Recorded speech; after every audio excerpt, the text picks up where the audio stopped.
4 is steps how to apply Canada Tourist Visa, how to fill up your tourist visa application online. Step 1. You must create your own account to submit an application. You cannot use another person's account. Create your account on this link.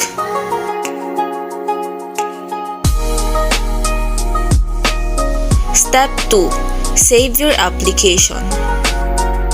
If you select the exit button, your information will be saved and you will return to your account homepage.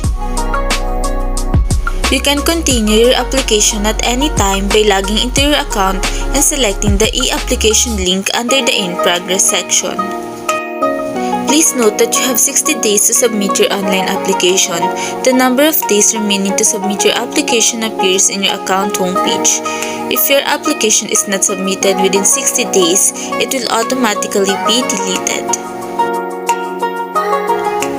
Upload your documents on this link.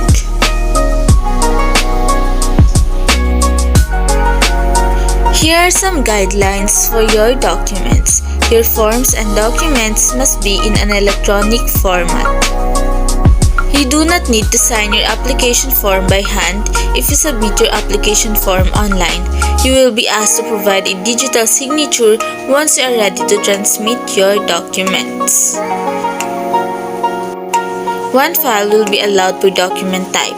For example, if you are asked to provide multiple pages of your passport, you must scan and save all pages as one file. You will be required to upload every requested form and document. You will not be able to proceed to the next steps until you upload every form or document. A help feature provides you with more information about each form or document. The help text will appear below the list of documents. The maximum size for each file is 4 MB or 4 megabytes. We accept these file formats: PDF, portable document, JPEG, TIFF or PNG, image, doc or docs, Microsoft Word document. If your file is bigger than 4 MB, you should reduce the size. Here are some tips for reducing your file size.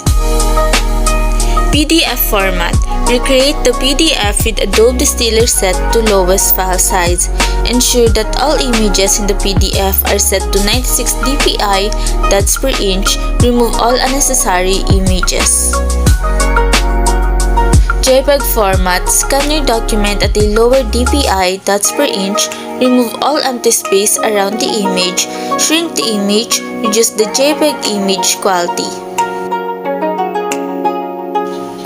TIFF and PNG format.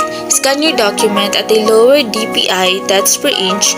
Crop the image to remove any empty space around the image. Shrink the image. Save the file as a JPEG format instead. Doc and Docs format. Remove unnecessary images, formatting and macros. Save the file as a recent Word version. Reduce the file size of the images before they are inserted in the document. If it is still too large, save the file as a PDF format. Step 3. Pay your fees. After you have electronically signed your application, you will be asked to pay your fees. Your fees must be made with a credit card. You will be required to provide credit card information to complete your payment. We accept Visa, MasterCard, American Express, and certain prepaid credit cards.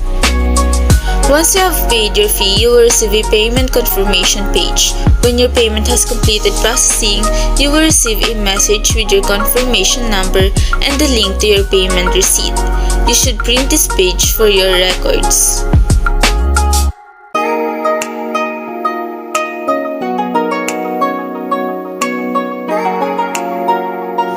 After payment, wait for your BIL letter and print it.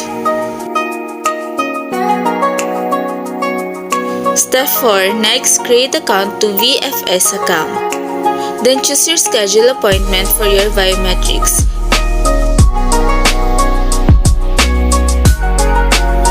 Take note, during biometrics appointment, you only allowed to bring 3 paper documents, which are BIL confirmation letter, appointment letter, and passport. Next, wait for the results of your visa. Processing time may be less than or more like 41 days. You could also check your visa application by logging in to IRCC. Additional info, if you have bags and other things with you could rent out a locker and pay 92 pesos for the locker room. Cell phone is allowed but in power off. As per our experience, it only takes us 15 to 30 minutes, the whole process, queues, and biometric. After your bio and picture taking, the personnel will give you the passport handling guidelines of how you are going to send your passport for a visa stamp. All links written in the description. If you know someone who need this, kindly share and subscribe.